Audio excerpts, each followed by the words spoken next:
and we've got a good group here this morning. I'll say good morning to Jenny. So glad you could join us at what feels like 6:30 your time. So awesome, and I'll just say that's a testament to the dedication of this group. So I appreciate you guys hanging in there and for continuing to show up. And it's also a good sign that our content and discussion is of value. So yeah, so this morning we invited Brian and his team from San Francisco to present on their capital improvement program, give us an overview of what they've got going on with the capital program, and then start talking a bit about some of the pain points that they've currently got.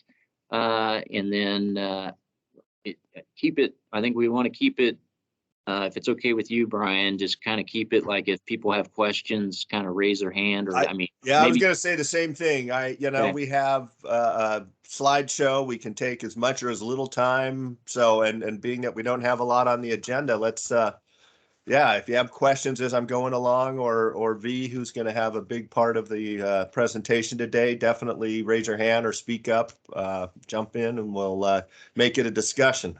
Yeah, for sure. So yeah, and this for our team as a whole, I think this is great. We've, San Francisco recently kind of rejoined WISE, and it's a new group of folks.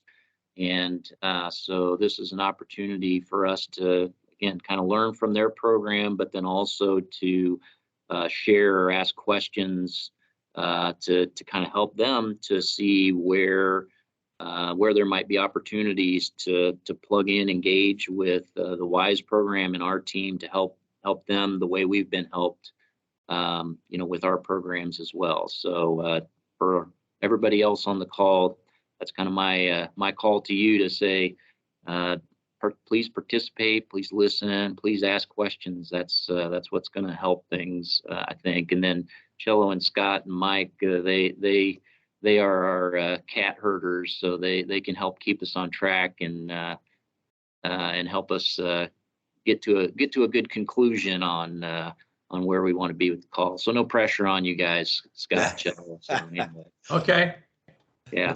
All right. So and actually, and Noemi, I don't know if you can turn on your camera. Noemi on my team is actually the member that we've selected to attend the workshop whenever it happens currently in September. Say hi to Noemi, and I want to invite actually Noemi and anybody else who might happen into the meeting here to participate as we're going through this discussion.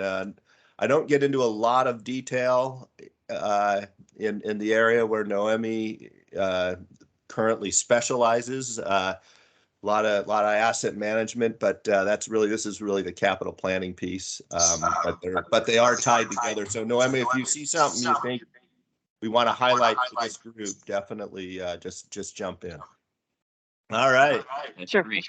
Yeah, you guys have the floor, and just for everybody else on the call, I think you guys are probably aware of it, but as Brian mentioned, there's a workshop that we're in the very early stages of planning that we're looking at September, the week of September 12th, I believe it is. It'll be the second week in September. More details to come on that, but we raised our hand and said we'd like to host that, and so.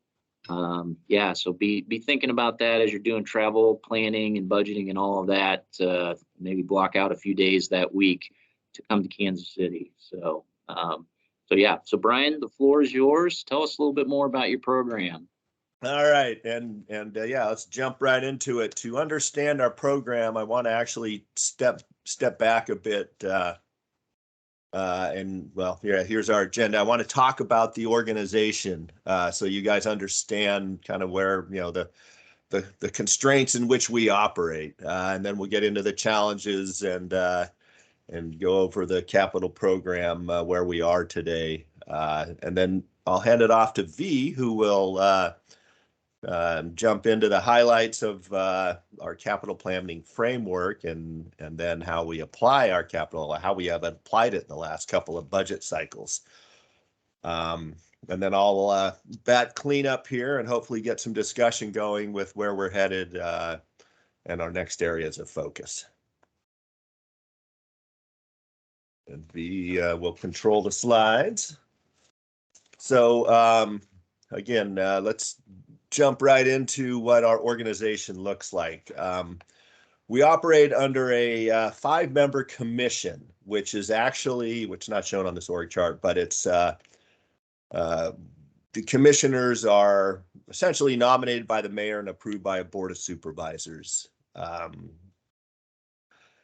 that's the, organization starts with the general manager. I'm admitting here. The deputy general manager shown on this slide is a position that will come and go. You'll see they're kind of in line with our current general manager was our former city attorney. So our deputy general manager is a very technical guy who's been on the water and wastewater side throughout his career. Not only with the San Francisco PUC, but with our regional board, so our regulators as well. Under the general manager, we have 3 enterprises. We have a power enterprise, a water enterprise, and then the wastewater enterprise. The other AGMs you see in the slide here include infrastructure. The infrastructure group is really responsible for delivering the capital programs for all the 3 enterprises. We have business services that include both our finance and IT groups that again engage very closely and are part of this bigger program. External affairs, so communication with our stakeholders, our ratepayers, another group altogether. So we do communicate and operate across and as as the key positions in the organization change, it really affects the way we we deliver this program and or our programs. So that's just I want you guys to understand that the reason I wanted to talk about that is because we have had these changes, an awful lot of these changes in the last, let's say, 5 years that have really changed the direction, I want to say, in a lot of cases. All right, enough about the general organization. Let me talk about where I fit into the organization here. So I'm the engineering manager for the wastewater enterprise. And my group consists of the capital planning. Oh, you guys can't see my cursor, can you? Anyways, I have a capital planning group that is focused on delivering, focused on this capital program. So this group, when there's not a capital program going on, is really planning a capital program and providing liaison support for the R&R program. Right now, every other section in my within my division provides support to this group because we have such a huge amount of construction going on, and this group is set up primarily to provide a single point of responsibility for the enterprise, which works with all those other parts of the organization I was talking about. But as a member, it provides a member a liaison on every project team, so that the project team, when working with the operations and maintenance and different facets of the wastewater enterprise, only has to work with a single person. And then I have a design group that works that is primarily responsible for delivering our R&R program, and the presentation I'll go over the differences between the R&R program and the capital program and how they mesh. And then process, the other group, primarily process engineers, keep our plants optimized and running. So a lot of the folks that you'll see from San Francisco that you'll see at the conferences, at WEFTech and whatnot, presenting papers, are from that group, doing R&D work, and really a lot of that has been focused on supporting our capital program in recent days. All righty, let's see. Let's look at what San Francisco looks like here. First of all, we're a combined system. Some of you are, some of you aren't. So there will be some differences here. San Francisco, 49 square miles, relatively small footprint. The graphic shows essentially around the perimeter a transport storage system that captures rainwater before it, stormwater that or combined flow as it as it comes down and enters our system before it enters the receiving waters. During dry weather, we're treating 70 million gallons a day. That's about right now about 57 million gallons, and this has changed with over the years, but about 57 million gallons a day over at our southeast plant there on the bay side, and about 12 to 13 million gallons a day on the ocean side. And those systems actually are divided. We don't have a connection between the two.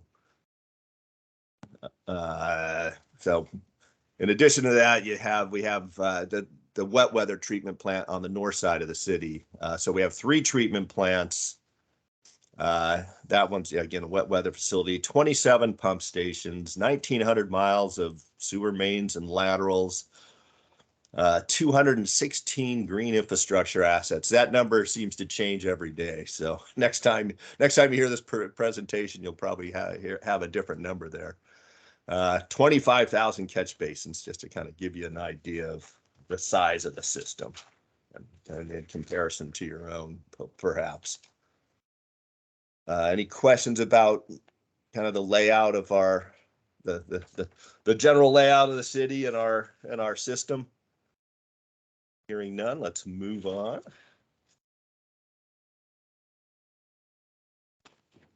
Let's look at our challenges. See if we can get that slide up. Is it?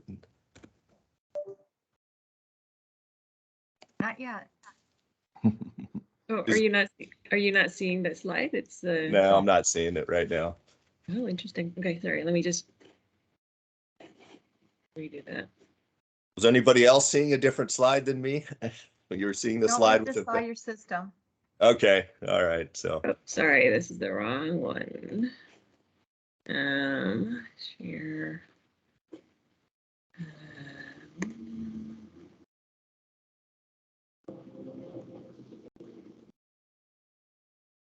V's breaking it up. Yeah, here we go. Okay. So like most of us, what is driving, what really, drove the need for this current capital program? Aging infrastructure, climate change. You can see that we've had our challenges there, that picture in the upper right. And yeah, we do have areas, we have flooding areas that are actually below the high tide levels. Water quality, I want to, for water quality, I want to tap into the regulatory there. We have regulatory drivers now, which include, we have a regional watershed permit that has already essentially defined where we need to go with the nutrients we're discharging into our bay. And then seismic vulnerability. We have we still have over 50 miles of brick sewers, 1800s brick sewers. So all right, yeah, let's move on to the next one here. So our sewer system improvement program is essentially, we came on board with it in 2010, started in 2010. It's a programmatic approach to strategize, plan, and implement a portfolio of capital improvement projects over, well, it started as more of in a 10-year time frame. It's now stretched to 20 years. So you see the gray, green, and clean. Gray, includes the upgrades to the treatment facilities, pipes, pump stations for seismic reliability and continued seismic reinforcement, continued reliability rather. The green, something that's relatively new to us in the industry. It's a stormwater management system to help address local runoff, to reduce the impact on the, to reduce what actually comes into the sewer system. And then clean, our stands for our efforts to ensure the system continues to protect public health in our receiving waters, the Bay and the Pacific Ocean. All right, I'm going to jump around a little bit here on this next slide. Really want to start at the bottom with affordability.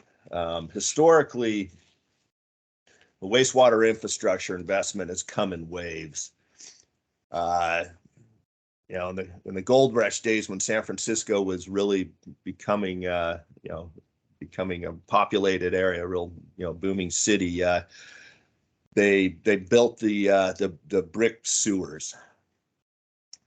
And jump ahead just to I'm gonna touch upon pieces in history that are relevant to today's capital program. So in the 50s, we had a peak in capital spending after post-war time that built the treatment plants. A couple built primary treatment plants. In the 70s, or starting in the 70s with the Clean Water Act, probably peak spending in the 80s or 90s even, I guess. But we had another large spending hump. Now those, at least the last two, the 50s and the 70s, the Clean Water Act and the post-war were funded largely by grants from federal dollars. We had regulatory drivers and money to execute the plans that were put in place, the master plans. The infrastructure built at that time is now, so you're talking 50 and 70 years ago. It's aging, especially on the treatment side. The pipes from over 100 years ago, obviously, we've been replacing those all along. But again, as I mentioned, we still have over 50 miles of sewers from the 1800s that are that present challenges to us to this day. Still some very, actually surprisingly, some of those brick sewers are look incredibly new as you're crawling through them. All right, so jump to today. Right now, we to address the needs I've mentioned before, we have low interest loans, WIFIA and our state revolving fund loans, but the bottom line is every penny we spend, and it's these loans are essentially or we're debt funding. It's all coming out of ratepayer pockets. So we are bumping up against ratepayer affordability, which is a whole nother discussion, but that's where our finance section comes in. So the affordability for ratepayers is really determined outside of the wastewater enterprise, and so we're given a number to work with. We can talk more about that later. Our levels of service, as I'd mentioned earlier, this program really got rolling in 2010. And things have changed since then. We've got regulatory drivers that didn't exist then. We have a power utility, not the cities, but our Pacific Gas and Electric, that has really run into challenges. So power and energy resiliency has become an issue for us. And then sustainability and climate change provide, right now our current levels of service, as we've evolved these since 2010, we now have levels of service that provide real, better clarity and more quantifiable metrics, feeding a more robust capital planning strategy. Market conditions. As we actually started this program at the end of a very successful water system improvement program, where the economy would, because the economy was suffering, prices were actually dropping, which allowed our water system improvement program to come in really on budget. Where since we've started this our sewer system improvement program, prices have been, you guys all have been dealing with this, but they've done nothing but go up, and trying to, the stability of trying to plan for the future with standard estimating techniques is almost impossible. We have industry consolidations, consultants and contractors are, essentially rolling up. They're limiting the competition. If infrastructure is tending towards alternative delivery methods rather than the old design bid build, you have your design build, progressive. Well, actually, one of the biggest ones we've been using is design CMGC. So it's essentially design build where we have input as well. Flexibility, and we have public-private partnerships that we're actually using as well. And then we talked a little bit about this before we started recording. We have our own political challenges. We have what is called our Chapter 12X of our admin code does not allow us to do business with over half the country right now, half the states in the country. Let's see, do I have, how do I get that question, Scott? I saw it flash up and then it disappeared. Scott, what's your question? Go ahead and just, oh, you're muted. Sorry. It was the question on, you talked about levels of service, and just a question of, is that, do you have some documentation of that and performance management related to that you could provide as an artifact to the team? And also maybe just briefly talk about how these levels of service might relate to the capital program, how you're aligning those? Yeah, absolutely. Why don't we pull up the actual levels of service when I've gone through the, do you have access to those? I do. I'm going to be trying to do that in the background, but Scott, a lot of what you're asking too, I think we're hoping to cover in the framework portion, but yeah, the question. Yeah. So we'll get there, Scott, and keep that. Yeah, if you still have questions about it, we can actually pull those up specifically at the end of the presentation here. Sure. All right. Anyway, so our Chapter 12X again limits who we can do business with in the country, and it's just another constraint. Let's see, delivery capacity. What I mean by delivery capacity, it's just engineering, keeping up with the pace, the massive amount of need we have. And regionally, everybody in the area, in the region, we're all trying to meet the regional permits. So the availability of contractors, we're all kind of competing for the same contractors. It's gotten to be a real challenge. And then we're building in facilities that are operating. So we're on top of each other. We have a half a dozen different contracts going at the same time in the same place, and managing that is just an amazing challenge. Let's see, what have I not hit here? I think that pretty much covers most of that slide. And my last slide before I hand off to V is really about this is kind of what our budget process looks like. We have the city's on a 1-year budget cycle that we used to be a part of that, but we've moved to to a 2-year budget process. The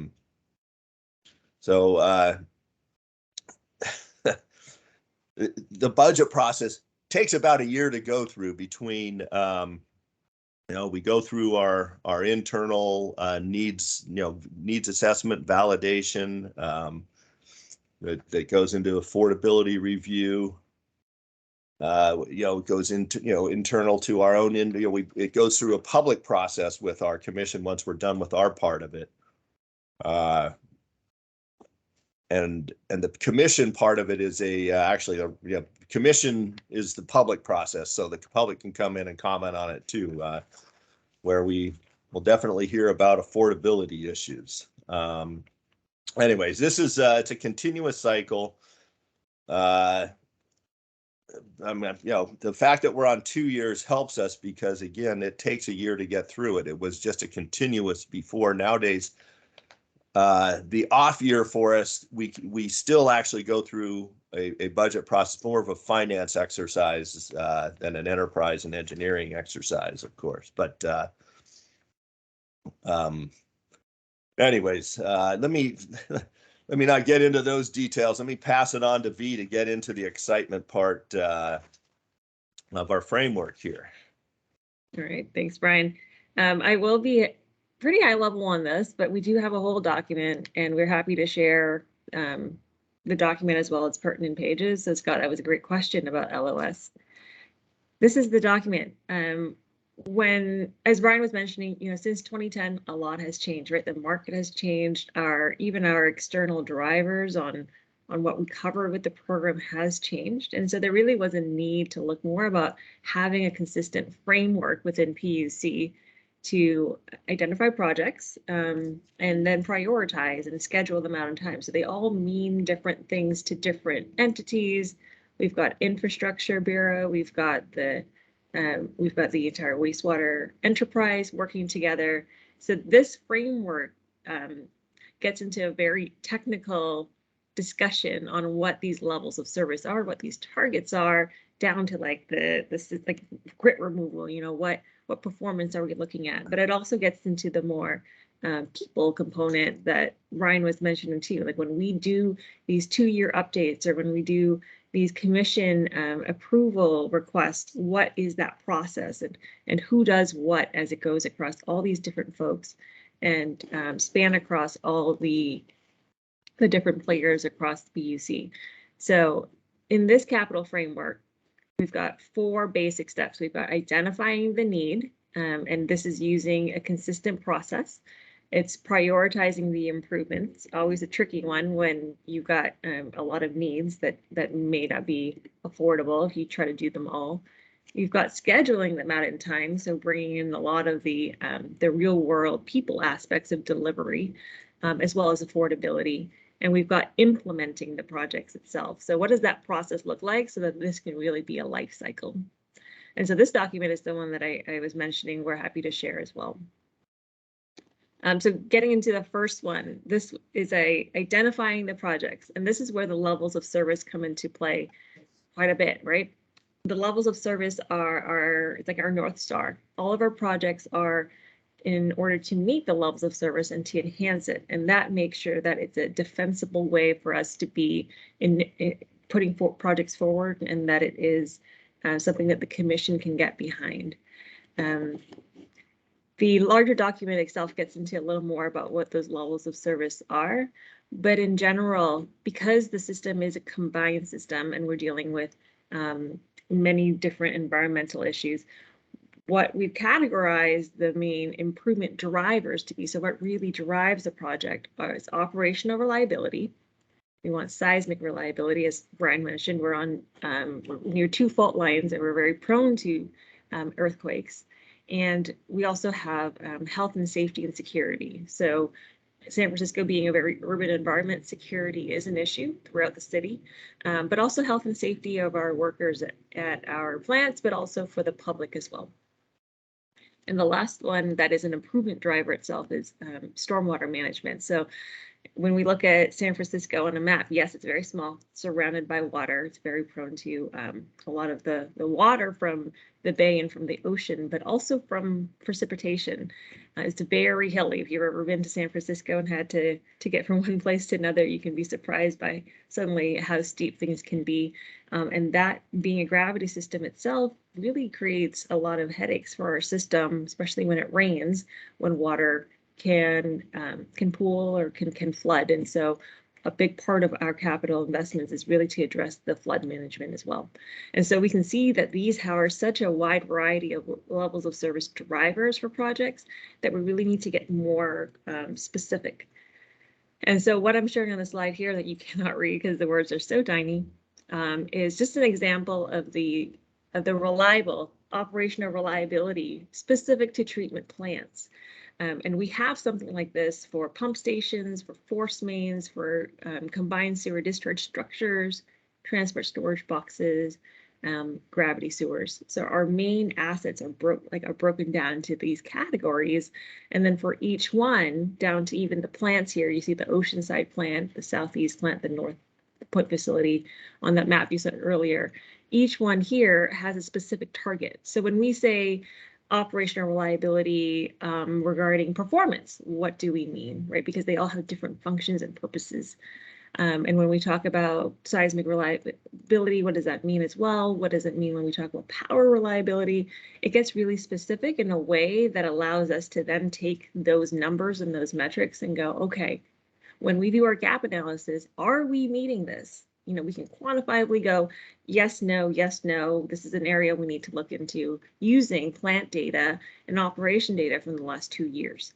And when we do something like that, and when we use our condition assessment information to go through and highlight how our system has deteriorated over time, we can then pull a comprehensive inventory of improvement needs. And so that's the second image that you see on the slide here is just a snapshot of like one of our plants. You know, we tag, maybe it's this pump, this motor, these bar screens, they are in poor repair or they need some performance improvements.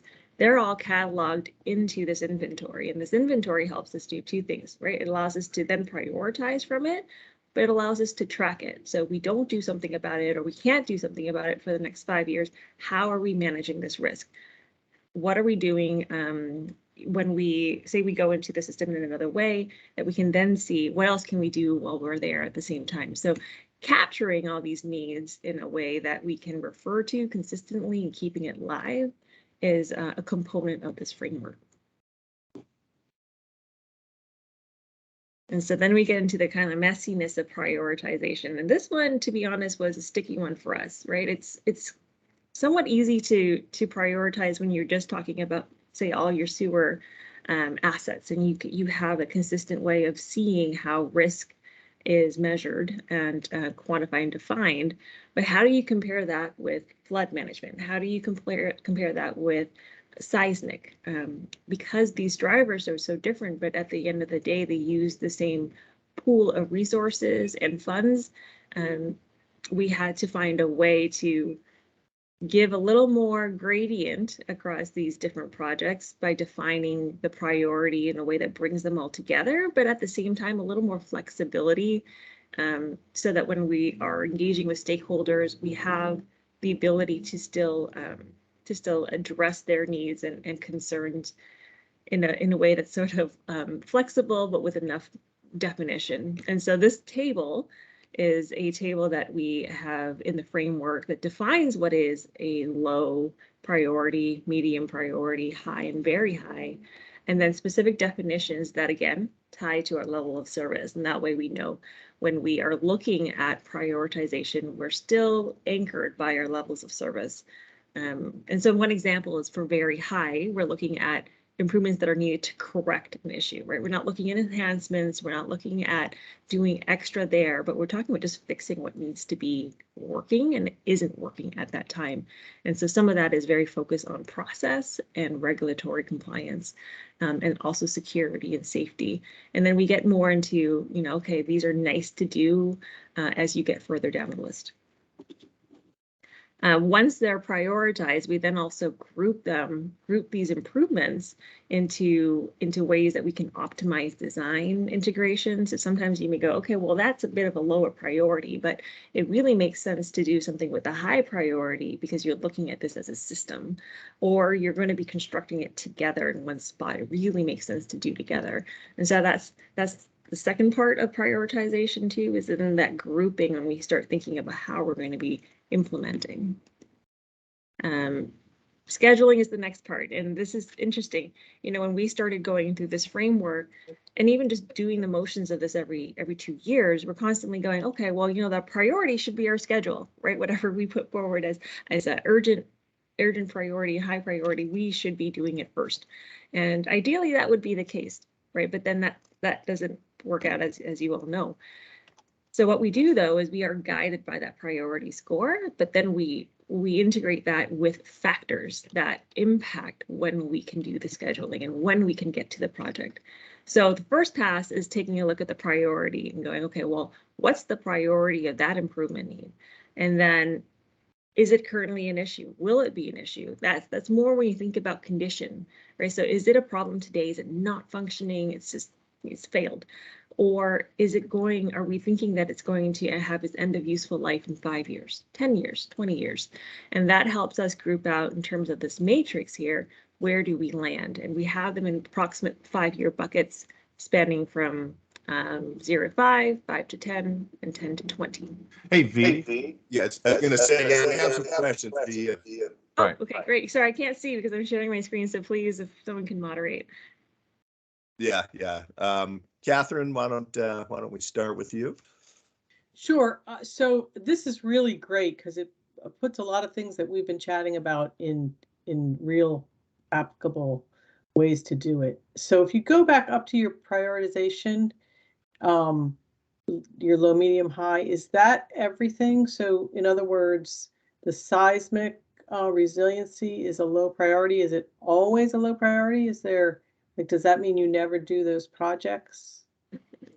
That's a great question. And so that's sort of the grouping. You know, it's unfortunate that seismic does fall lower only because of its occurrence and its probability there.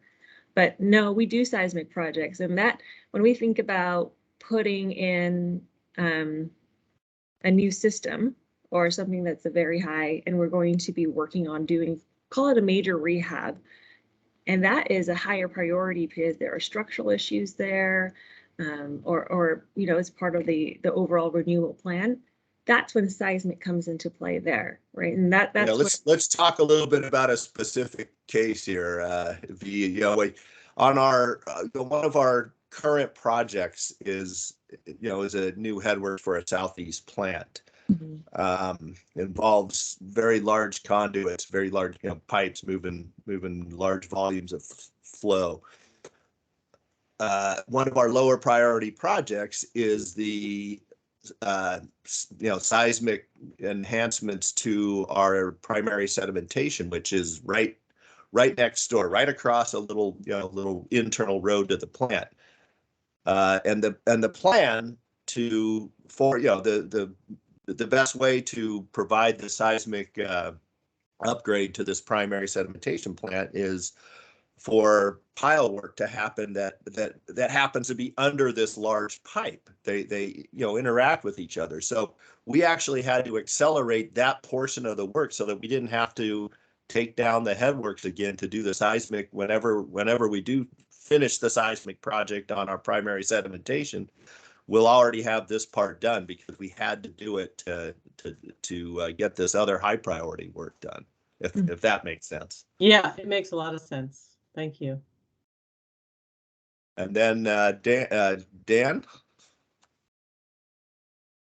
Yeah, I was curious as I was looking at this. This is all, as Catherine said, this is a good, or Kathleen said, this is some good stuff. So I'm curious, Kathleen, my bad on that. Go ahead, Dan. Yeah, so I'm just kind of curious of like the process that's behind developing this, like the gap analysis, the scope, and the cost estimates. Like who's participating, like who leads that process, and then kind of my other pieces, like, is that something you've got documented? It is documented. It's also, it's part of our process flow when we get to implement. It's also in the framework. Brian, you can speak to it a little more, but for this of coming it together and updating it every 2 years, it's joint between wastewater enterprise and infrastructure. We have the, oops, sorry, there's a little bit of feedback. There's the program, the wastewater program team is led by infrastructure, and but the workshops that are used to facilitate all this and those inventories that get completed are all informed by wastewater enterprise. And so, right. So yeah, so everybody integrates. We every couple of years we go through every project, internal to wastewater, which, you know, and priorities change in this time frame based on you know, current operating conditions, just internal, you know, sometimes we, you know, our condition assessments didn't reveal some very serious issues that we need to address in our capital program. It goes beyond what we can handle in our program. So then it rolls up into these framework here, that, if that makes sense. Yeah, very good. Thank you. We just lost your slides. Oh, yeah. Quick one here. Here's the flow chart. Dan, hope it answers some of your questions. We've got the roles and process here of, you know, down from operators to different engineers. But it, you know, when we identify the improvement needs, you know, where does Maximo, where's our CMMS fit into all this? And then our prioritization, who leads that, who drafts that? And then kind of feeding through down to the AGM level as well, the assistant general managers of each of those divisions, you know, who approves what. And then there's also the scope, cost, and schedule development. So it is spelled out in here in the framework. You know, here's a little, how do we track all of this as well? So there's processes in there, but because it is across so many different groups and everything, it does have to be a very coordinated process. All right, so on schedule here, we have different factors. Sorry? I thought one more question. So as you said that, so who gets the honor or the joy of coordinating that process?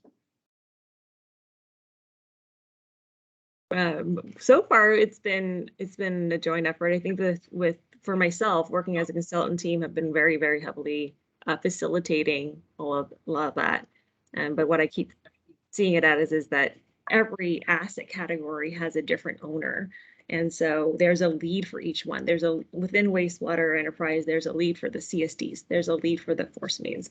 So there's an owner for each one. And then there's the facilitator over an infrastructure, which has been primarily led by the consultant team, but with the project managers that manage each set of projects there. Does that answer your question, Dan? Yeah. And I guess I'm thinking of more questions as you answer. So, you know, what's been the level of engagement that you've experienced from those who participating in the project, and maybe what, you know, where are some challenges that you've experienced with that? Because I'll just tell you, I'm serving in that role and to some degree in my organization, and it's kind of surprising. Sometimes you get more participation than you expect. Sometimes you get less. So I totally hear you. For us, participation has been very, very high, and that's a good thing, right? We're getting voices. It's a matter of even figuring out how to make sure that we're documenting all of that and capturing all those great nuggets of involvement.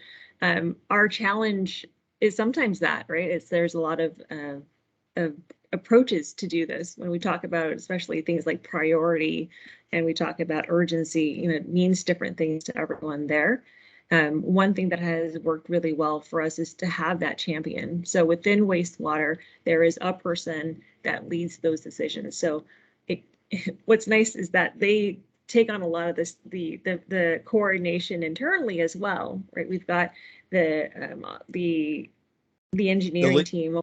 Yeah, the liaison group I talked about earlier really drives, involvement from the rest of wastewater. Mm-hmm. So that is a very key role, and we've drawn from all over the organization to fill those roles for all the different projects we have. Be from planning through design and construction, we have hundreds of projects going at any one time. So individual liaisons have many projects. They're spread very thin, and during these large capital programs, it's really becomes a priority. Sorry, go ahead. Yeah, no, that's great. So the OEM liaisons, when we think about roles and responsibility, being clear about that, those liaisons and wastewater are the ones that ultimately make the decision on the priority and the scope and the and what is needed. And then when we think about the ownership over on who puts the accurate scope details, cost and schedule together, that's over on the Project Management Bureau over in infrastructure. So there is a kind of like a joint ownership of that. And so because it's very clear on who makes that decision, that has been very helpful for us as we facilitate and bring this over into one big plan. All right. I'm worried we're going to run out of time here. Yeah. I'm looking at the clock and can't believe it's gone so fast. So I'm going to try to be quiet for a while, V, and let you maybe get through. Sure. Let me just wrap up this process here. We're almost done. But with the scheduling, as I was mentioning earlier, there's different factors, right? There's site constraints. So when we look at staging things out, especially down our Oceanside plant, very small footprint. It's like this underground situation. It's by the ocean, so we're covered. But there's a lot of work that needs to get done, but we just can't safely do it all in that one construction site. So we're staging things out in time. But what that does mean is that the urgency or the priority isn't necessarily reflected in where it lands in the 10-year CIP. And so I was flashing on the other screen earlier, but we do have processes when we talk about implementing this, not just for getting a process for getting the approval from the commission, but also internally as we talk about updating and ownership. And even when we put together all these project information and they change over the course of time, who's responsible for updating that? Who's responsible for ensuring that when we do package that up again for the commission approval and for implementation, they are comprehensive and complete. And so that all that is defined in our framework document. Just a quick one on where we ended up, right? So we had developed that back in 2019. We've used it for the 2020 CIP update, and we've also used that for the most recent one this year that has gone through the commission as well. And so what's been great is that we've been able to test it out, and the priorities and the projects for this round were the same as last time, which was very relieving, right? Especially when you have so many different voices and different folks that join and enter and leave the team over the last couple of years. We still have that consistency, but one thing that really has become evident is that there are delivery challenges. There's like the human side. So as much as you can say, hey, it makes sense to do this in the 5 to 10 year time frame, when we look at it out in the cash flow, it makes sense and everything, but we don't plan for a pandemic. We don't plan for working hybrid. We don't plan for these crazy market conditions and supply chain issues. So a lot of this has come into play, and we are taking a step back and thinking a little more about how do we build out this framework even more to think about delivery challenges and pace there that is related to specifically how do we deliver within our organization. In terms of where we landed in our portfolio investments, you can see about half is spent over in the treatment facilities, but there's also the whole conveyance side of things. There's flood resiliency, there's climate change, and that's going to become a bigger and bigger pot as we progress and deal with sea level rise and also stormwater management. So this is our rough breakdown of where we are in terms of our investments. And this is what it is year to year. And so Brian can talk a little more about some of the challenges that something like this can pose to the organization. And so we're still working through this right now, but this is where we've landed for this CIP round. And with that, Brian, I'll pass it to you. All right, thank you, V. Where we're headed. Yes, indeed. So the bigger, yeah, there we go.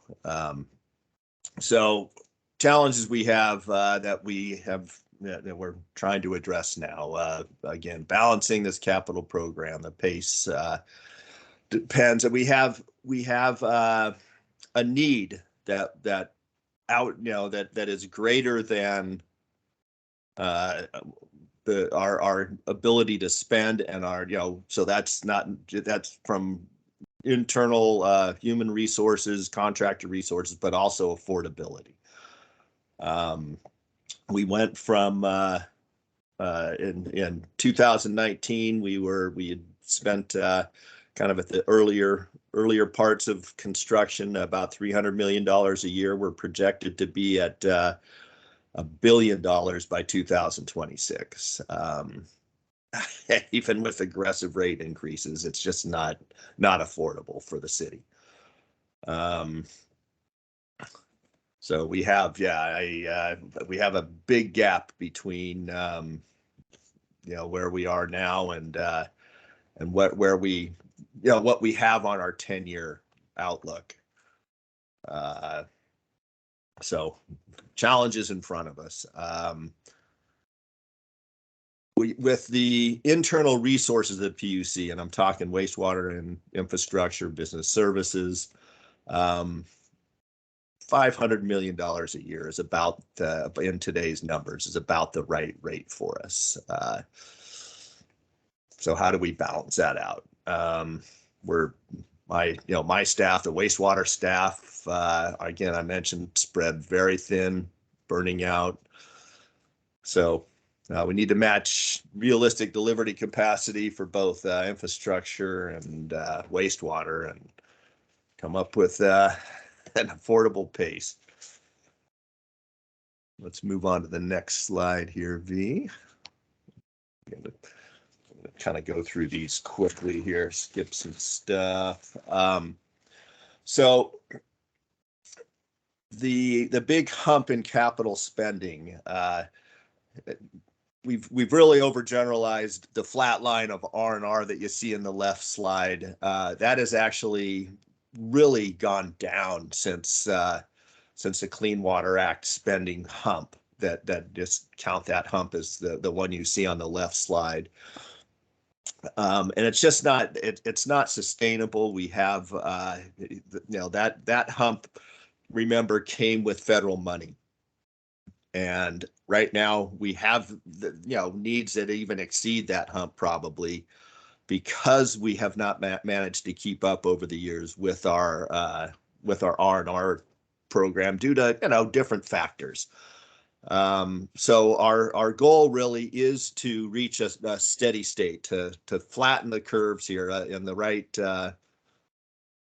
graph. We are increasing. Our goal is to increase our R&R program, which we'll still need a capital program to address regulatory drivers, changing regulatory drivers. Again,